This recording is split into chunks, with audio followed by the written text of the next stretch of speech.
Okay, now let's take a look at some of nature's finest here. So what I have here is the low-cost ink selection as far as tools for working.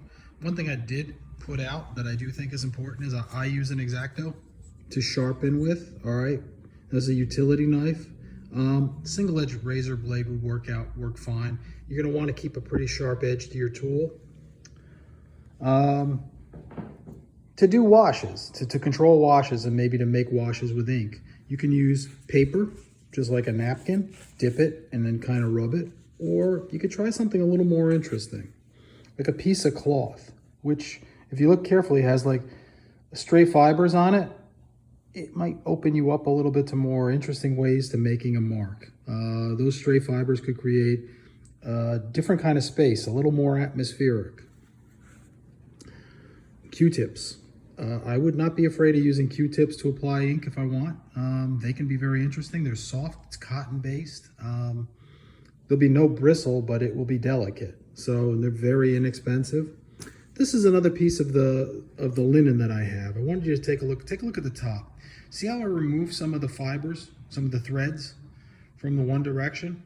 So what I basically did by doing that is actually I set up what appears to be almost like the edge of a brush. And it can be really interesting. If I dip this in ink and then I drag it, I might get a really interesting mark. And like I said, I'm gonna do demonstrations with as many of these materials as I can, and I will continue to post them, okay? So I can help you through the ink project I want you to work on. I really want you to explore these materials, and I would encourage you to set up a table like this for yourself and just experiment, try it, see what you can get out of it, see what works, what doesn't work. How can I change things up? And let's take a look at a few of my more adventuresome attempts at making tools. All right, well, you've all seen this in like old movies, all right? You know, they signed a Declaration of Independence with one of these things. It's got to work. What I did was I took a rather large feather. I trimmed the edge, almost like a quill, and it's hollow. So I'm going to try to get as much ink in there as I possibly can. And I taped around its edges to kind of like control a little bit. If you look really closely, there's white tape holding it. And I would just basically dip and then go. So I'll do a demonstration using these. This was a little bit harder than I thought it would be. I don't know how those guys signed the Declaration of Independence, let alone wrote the thing.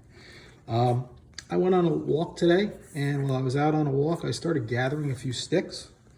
You know, because I did mention you could use sticks just that you find anywhere as ways to deliver ink to make a line. What I did with this one is I have basically one I sharpened, and it has basically about 1/8 of an inch tip. One I sharpened to a really finer point. Either or, I can just dip and use it, turn it around, dip this side and use that side. Some I didn't even bother to sharpen. These are just interesting little branches that I gathered up. I'll try these. That'll make an interesting natural mark. Here's another one that's a little bit wider. Here's a double.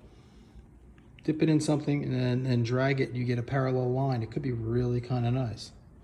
I experiment a little bit sometimes. I had a cheap brush, so I took this double.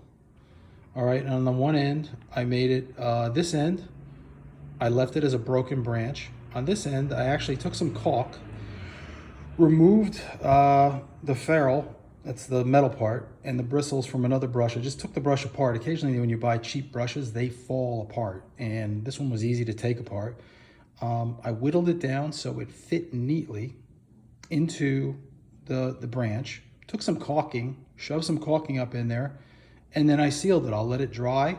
I'll probably stick some Gorilla Glue around the edge, maybe even wire it off to make sure it stays where I want it to. But what's interesting is, see if I can get it for you, it's different ways to apply ink. It could be really a lot of fun. I mean, you could just do this for a while and then do that for a while if you want. I also gathered up a really, really large branch today. So when I say large,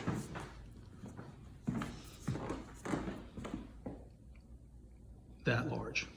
And I'm going to set up a piece of paper, and I'm actually going to do a demonstration for you where I use this. I'll put it down. It's almost as tall as me. And I did put, I put a brush handle on the end. I used a thing called a round. So that'll be interesting to see what I can do with that from a distance. And what that does is, instead of me holding it in my hand and being very controlled with it, now I'm going to use my arm, I'm going to use my shoulder, I'm even going to use my legs as a way to make a drawing. So that could be really interesting too. So that's a little bit of an introduction into the materials. And you know, I'll keep